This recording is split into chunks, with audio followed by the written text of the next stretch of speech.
Hello मित्रांनो, तुमच्या मराठी दिग चॅनलवर स्वागत आहे। मी तुम्हाला मराठी दिग चॅनलवर इंग्रजी शब्द बरोबर मराठी फुल फॉर्म पण शिकवणार। तर चला वेळ न घालवता आजच्या व्हिडिओमध्ये शिकूया फुल फॉर्म ऑफ ETF। ETF मध्ये E म्हणजे एक्सचेंज, T म्हणजे ट्रेडेड आणि F म्हणजे फंड होत आहे। असे ETF चा फुल फॉर्म एक्सचेंज ट्रेडेड फंड होत आहे। ETF मध्ये E म्हणजे एक्सचेंज, T म्हणजे ट्रेडेड आणि F म्हणजे फंड होत आहे।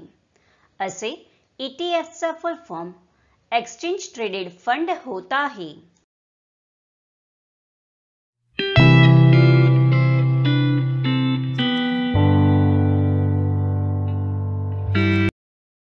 फ्रेंड्स, व्हिडिओला लाईक, शेअर आणि कमेंट करायला विसरू नका आणि चॅनलला सबस्क्राइब करा। Thank you.